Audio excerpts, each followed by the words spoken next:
Assalamualaikum warahmatullahi wabarakatuh. Perkenalkan, nama saya Aurelia Kurnia Febrianti yang di sini akan menyampaikan apa itu dampak sosial informatika. Pertama-tama, apa itu TIK? Teknologi informasi adalah suatu teknologi yang digunakan untuk mengolah data, termasuk memproses, mendapatkan, menyusun, menyimpan, memanipulasi data dalam berbagai cara untuk menghasilkan informasi yang berkualitas, yaitu informasi yang relevan, akurat, dan tepat waktu, yang digunakan untuk keperluan pribadi, bisnis, dan pemerintahan, dan merupakan penerluasan dari ilmu komunikasi dengan basis teknologi seperti wireless, internet, faksimil, komputer, dan sebagainya. Yang kedua, saya akan menyampaikan dampak positif dan negatif penggunaan teknologi informasi dan komunikasi. 1. Dampak positif. Mempercepat arus informasi. Arus informasi saat ini menjadi sangat cepat, bahkan cenderung tidak terkontrol hingga saat ini. Namun demikian, hal ini merupakan salah satu dampak positif, karena dapat memberikan informasi mengenai suatu kejadian secara tepat meskipun terkadang tidak akurat dan tidak tepat. Yang kedua, mempermudah akses terhadap informasi terbaru. Siapapun akan bisa memperoleh informasi dengan mudah. Akses terhadap informasi ini bisa dilakukan kapanpun, dimanapun, dan dari siapapun itu. Hal ini akan membantu individu dalam meningkatkan informasi dan pengetahuan yang dimilikinya, meski terkadang reliabilitas dan validitas dari informasi tersebut dipertanyakan. Yang ketiga, media sosial. Media sosial dapat memberikan banyak sekali manfaat. Salah satunya adalah dapat mempertemukan individu dengan orang baru dan menambah relasi antar individu. Yang keempat, membantu individu dalam mencari informasi. Dengan adanya arus informasi yang menjadi jauh lebih cepat, maka individu akan menjadi lebih mudah dalam mencari informasi yang diinginkan. Kelima, media hiburan. Fungsi teknologi informasi dan komunikasi juga dapat menjadi salah satu pilihan hiburan yang cukup simpel bagi beberapa orang. Tidak hanya sebagai media informasi, penggunaan internet dapat menjadi salah satu hal peregangan pikiran, contohnya dengan menonton video yang banyak tersebar di internet. Yang keenam, mempermudah komunikasi dengan individu lainnya yang jauh. Komunikasi merupakan salah satu hal yang paling utama yang harus dijalin oleh manusia sebagai makhluk sosial. Apabila pada zaman dulu kita harus menunggu berhari-hari menggunakan pos, maka saat ini dengan perkembangan teknologi informasi dan komunikasi, kita bisa mengirim pesan dalam waktu hitungan detik, dengan cepat dan juga mudah. Yang ketujuh, sharing dan berbagi file.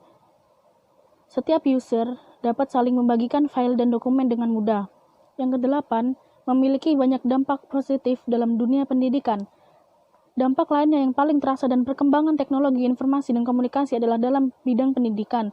Materi pelajaran dan segala hal yang berhubungan dengan pendidikan akan menjadi lebih mudah untuk diakses dan diperoleh, sehingga hal ini pun akan membantu meningkatkan efektivitas dan juga efisiensi dari kebutuhan pendidikan itu sendiri bagi tiap individu di dalam kehidupan sehari-hari.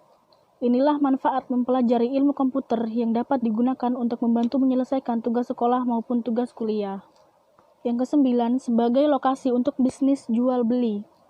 Saat ini, lapangan pekerjaan baru, yaitu online shop dan juga bisnis online. Toko online ini, maka semakin banyak meningkatkan lapangan pekerjaan di mana orang yang tadinya tidak memiliki pekerjaan akhirnya bisa memiliki dengan berjualan online. Yang ke-10, membantu menyelesaikan masalah dengan mudah. Dengan komunikasi yang menjadi lebih baik dan arus informasi yang cepat, maka teknologi informasi dan komunikasi dapat menjadi solusi bagi masalah Anda. Yang kedua, dampak negatif. Meskipun memiliki banyak dampak positif, ternyata teknologi informasi dan komunikasi memiliki beberapa dampak negatif yang cukup mengganggu kehidupan sehari-hari. Berikut ini adalah beberapa dampak negatif dari teknologi informasi dan komunikasi. Individu menjadi malas, meningkatnya penipuan dan kejahatan cyberbullying, konten negatif yang berkembang pesat, fitnah dan pencemaran nama baik secara luas, menjauhkan yang dekat, mengabaikan tugas dan pekerjaan, membuang-buang waktu untuk hal yang tidak berguna, menurunkan prestasi belajar dan kemampuan bekerja seseorang, dan lain-lainnya. Yang ketiga, pelanggaran etik ke dalam teknologi informasi dan komunikasi. 1. Pembajakan software. Pernahkah Anda ditawari jasa instalasi Windows dengan harga yang sangat murah? Padahal lisensi dari sistem operasi Windows sendiri harganya jutaan rupiah. Ini adalah salah satu pekerjaan di bidang IT yang tidak beretika sama sekali. 2. Pembajakan film dan lagu. Pernah download film, lagu, atau anime dari situs download secara gratis? Hati-hati, itu termasuk salah satu dari pelanggaran hak cipta. Mengambil file berhak cipta dapat membayar sejumlah uang kepada pemilik hak cipta yang sah, termasuk ke dalam tindakan pencurian. Tentu saja ini adalah tindakan tidak beretika di dunia modern seperti sekarang ini. 3. Copy paste artikel dari internet. Copy-paste artikel dari internet tanpa mencantumkan sumber juga merupakan sesuatu yang tidak beretika di masa sekarang ini. Bagaimana tidak, artikel yang ditulis dengan susah payah diambil mentah-mentah tanpa memberikan kredit berupa link rujukan. Ini termasuk pencurian hasil kekayaan intelektual seseorang. 4. Pencemaran nama baik. Pencemaran nama baik bisa dilakukan oleh siapa saja, apalagi dengan kemajuan teknologi sekarang ini. Hanya dengan menulis status di Facebook, Anda sudah bisa mencemarkan nama baik orang lain. Membuat berita fitnah, menuduh tanpa bukti semakin sering terjadi belakangan ini, dan itu disebabkan oleh mudahnya akses semua orang di media sosial, pesan broadcast, pada aplikasi chatting, dan sebagainya lainnya. 5. Penipuan online. Penipuan online juga termasuk tindakan yang tidak beretika di bidang teknologi sekarang ini, apalagi jangkauan publik yang menjadi luas karena semua saling terhubung. 6. Spam. Sebagian besar, spam adalah iklan komersial, seringkali berupa produk-produk yang cukup meragukan, jaminan cepat kaya, atau layanan lain yang dianggap legal. 7. Bullying. Dalam menggunakan media sosial, kita harus beretika, jangan mengintimidasi, mengejek, ataupun menjelek-jelekan orang lain. Tentu saja semua orang tidak ingin semua ini terjadi. Bullying bisa menjadi perpecahan dan permusuhan di dunia nyata. Hal ini juga termasuk sangat tidak bagus dalam TIK saat ini. 8. Penyebaran berita hoax. Sebagai pembaca, kita harus lebih cerdas dalam memilih informasi dan jangan menyebarkan informasi yang belum jelas kebenarannya.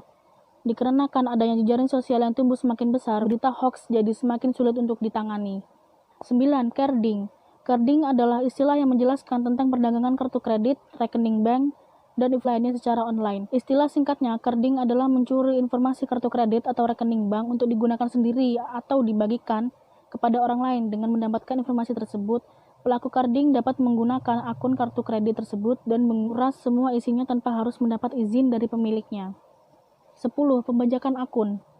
Pembajakan akun dapat terjadi ketika pengguna menggunakan password yang lemah serta tidak menggunakan verifikasi 2 langkah seperti yang direkomendasikan situs-situs besar layaknya Google dan Facebook. 11. Cheating game and aplikasi. Cheat adalah penyalahgunaan kemampuan dalam menjalankan aplikasi atau game secara tidak normal. Secara hukum ini telah melanggar etika dan user agreement yang dibuat oleh pengembang game maupun aplikasi tersebut. 12. Hacking. Aktivitas hacking adalah aktivitas yang tidak beretika. Mencari celah suatu situs kemudian memasukinya adalah pelanggaran kode etik dalam dunia cyber. 13. Cybercrime. Kejahatan cyber atau kejahatan terkait komputer adalah kejahatan yang melibatkan komputer dan jaringan. Cybercrime adalah segala bentuk kejahatan yang terjadi di komputer maupun teknologi lainnya. Bagi yang menjalankan proses di bidang IT, melakukan cybercrime telah melanggar kode etik dalam pekerjaan tersebut. Melakukan kemampuan di jalan yang salah dapat mengakibatkan kerugian pada diri sendiri dan orang lain. Menurut saya pribadi, menggunakan teknologi saat ini banyak sekali manfaatnya, seperti hiburan. Contohnya menonton video-video di YouTube seperti saya sehari-hari. Apalagi bermain game online, kita dapat bersosialisasi dengan orang baru, memberanikan diri kita untuk bersuara kepada orang baru dan mencari teman. Dan daripada dulu, kita lebih mudah menggunakan teknologi seperti sekarang ini. Saya pribadi, saya senang untuk nonton TV dengan menggunakan teknologi yang baru dan bisa mengabari orang tanpa mengirim surat-surat yang lamanya berhari-hari seperti dahulu.